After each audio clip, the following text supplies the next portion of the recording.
Ladies and gentlemen, this is Rex, and this is Vlad the Impaler, Son of the Dragon, Extra Issue Part 1 by the channel Extra Credits. This is one of the newer series, but it's a Vlad the Impaler. I'm like, hell yes, let's do this.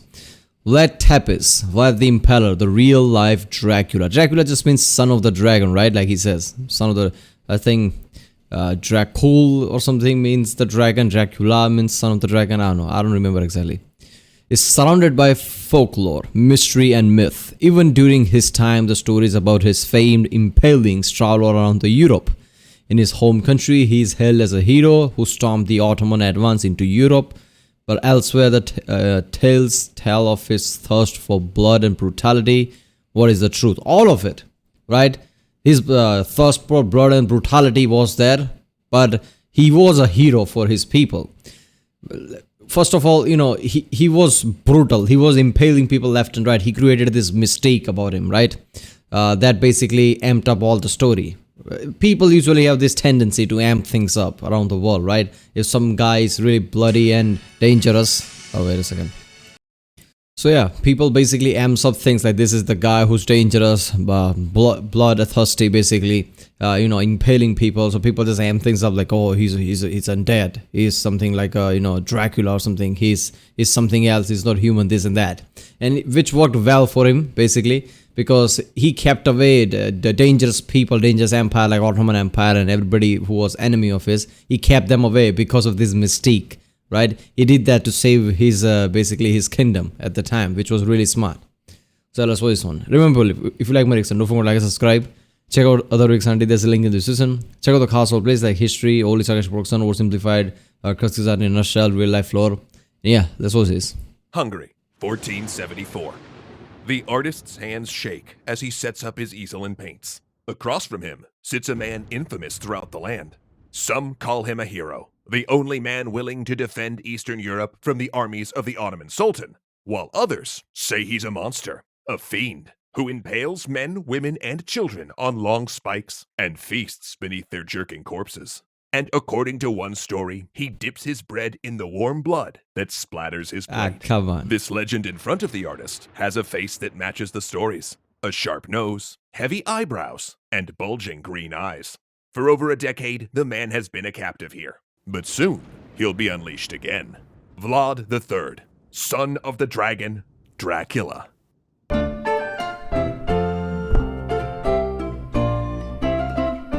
Look, I'm not saying that all the stories about him, eating and drinking blood or whatever is false. Maybe he did that shit just as a psychological warfare, right? I mean, people used to do that. Even, I guess in the pirates' time, Blackbeard used to, lit up his beard somehow so he looks more threatening. People do some psychological warfare time to time. Yeah. Thanks so much to Morning Brew for helping bring this history to life. Welcome, friends! Today, we will be discussing Vlad the Impaler, aka Dracula, a 15th century Romanian ruler who... What, I'm doing a bit. All right. This is an extra mythology. Take the bangs out. They kind of hurt anyway. Actually, it's for the best, because as fun as it is to make vampire jokes, the true story of Vlad the Impaler is actually more interesting, revealing, and dare I say bloody, than the literary counterpart that stole his name. Vlad III, later known as the Impaler, is by far the most famous Romanian historical figure. But he's famous in a strange sense. In his homeland, he's a national hero, seen as a champion of independence and resistance against Ottoman expansion. But outside Romania, he's mostly perceived as the psychopath and sadist that inspired Bram Stoker's Dracula.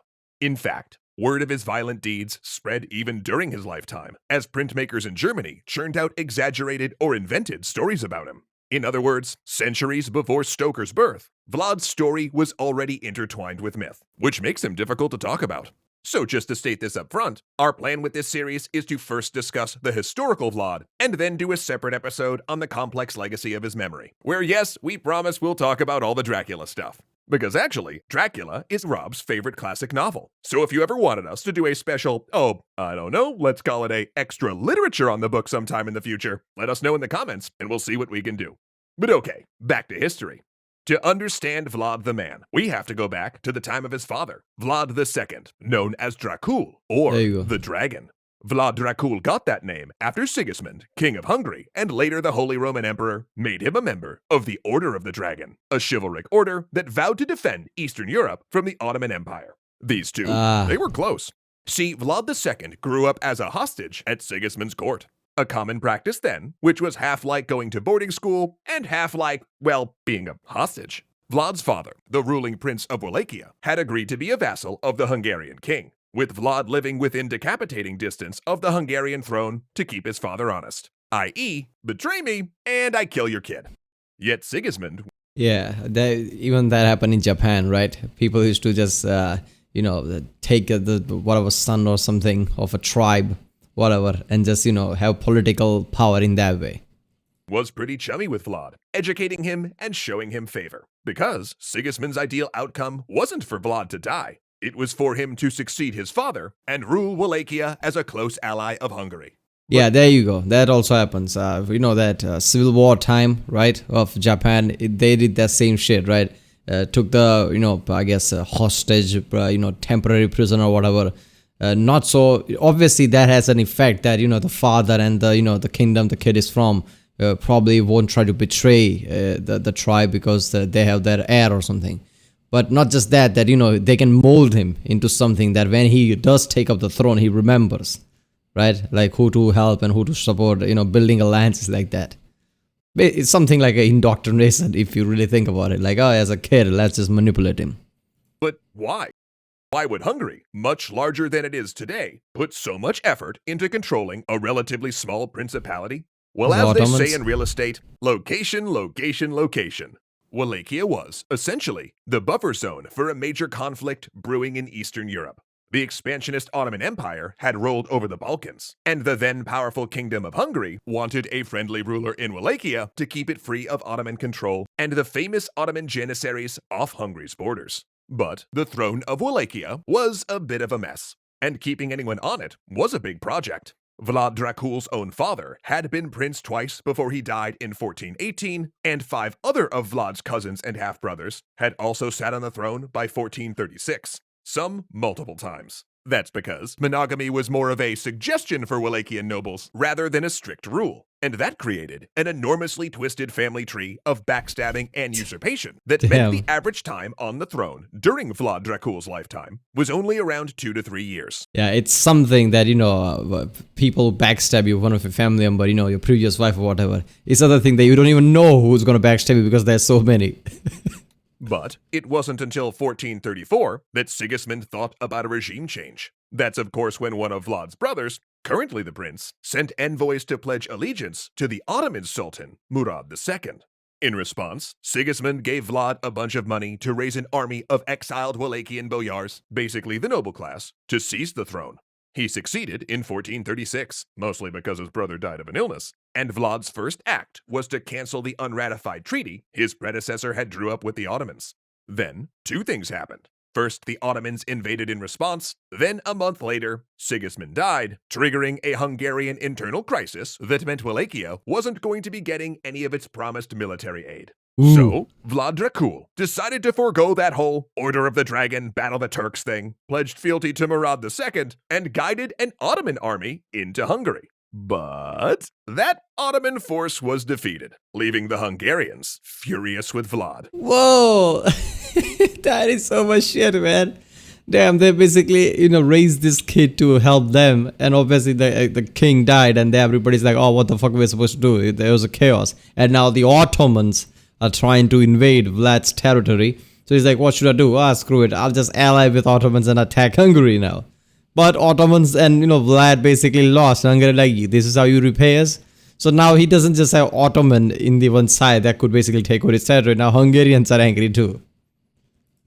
See, the problem that would bedevil Vlad, and his son Dracula as well, was that Wallachia was a small country between big powers. And siding with one invited the other to either attack him militarily or to try to put another relative on the Wallachian throne. In 1442, Vlad took a meeting with John Hunyadi, a Hungarian. Oh my god, I'm appreciating more and more what Dracula did, right? All the tactics he used. Because look at that shit. Hungary and Ottoman Empire, basically, both of them really powerhouse at the time. And how is he supposed to survive? Bulgarian vassal and Prince of Transylvania, remember him, he's important, who convinced Vlad to withdraw his support from a planned Ottoman invasion of Transylvania. Vlad, hoping to stay neutral, didn't join the invasion, but did let Murad's forces cross Wallachia to attack Hunyadi.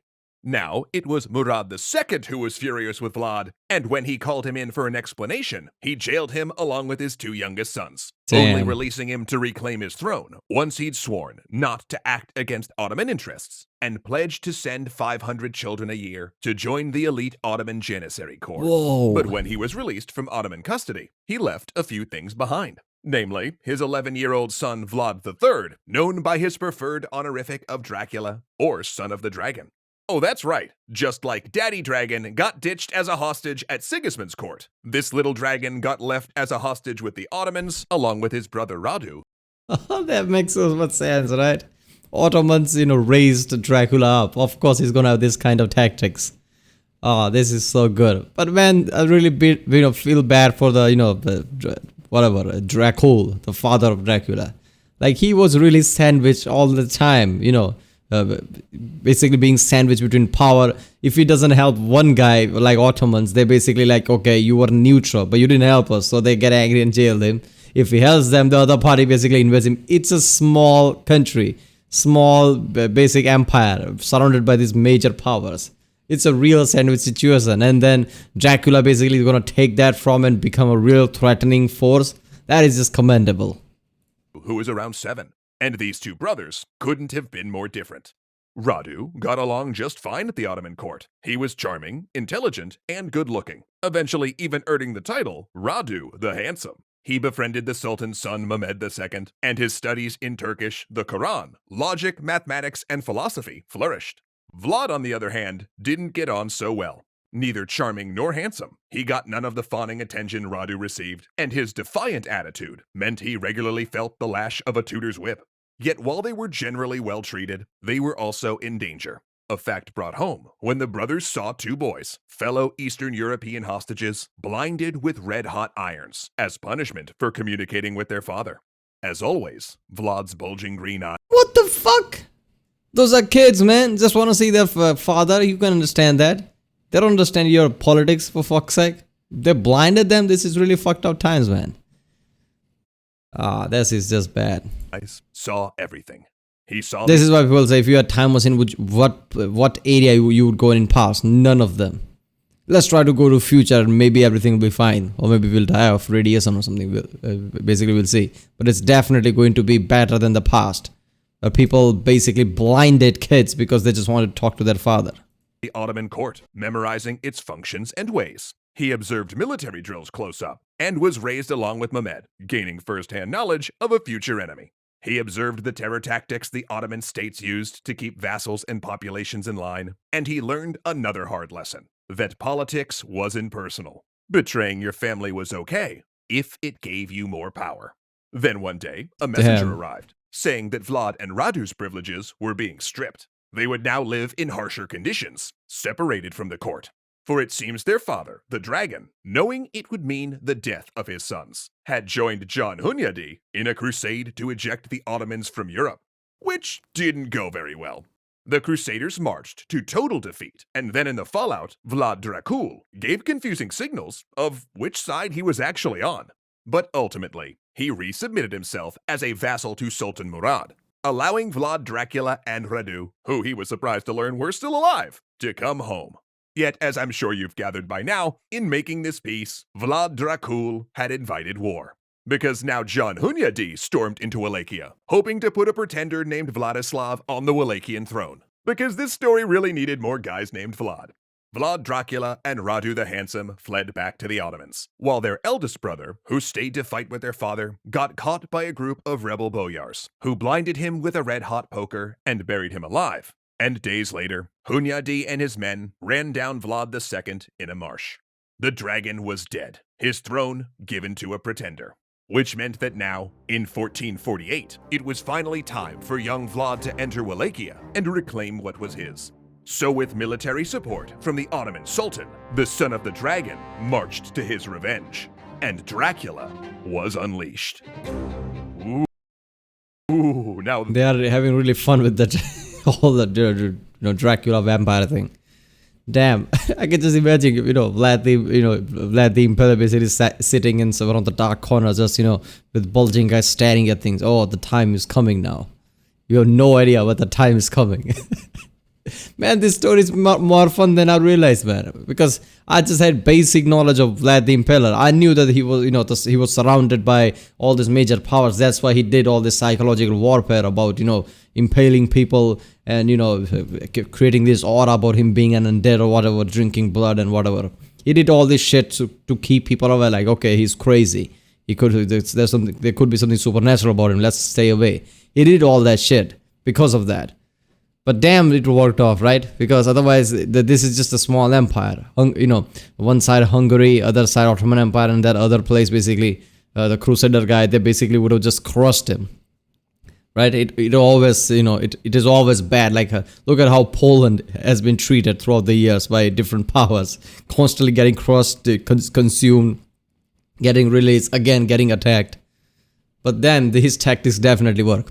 Alright people, that was the Vlad the Impaler, son of the dragon. His father wasn't much of a dragon. He was just like, nervous guy who was basically jumping left and right and don't know what to do. Proper dragon was Vlad the Impaler. But yeah. Alright people, if you like my next, don't forget to like and subscribe. Check out the Rick Sante, there's a link in the description. Check out the cast for place, everything cards, and yeah, I'll see you next time.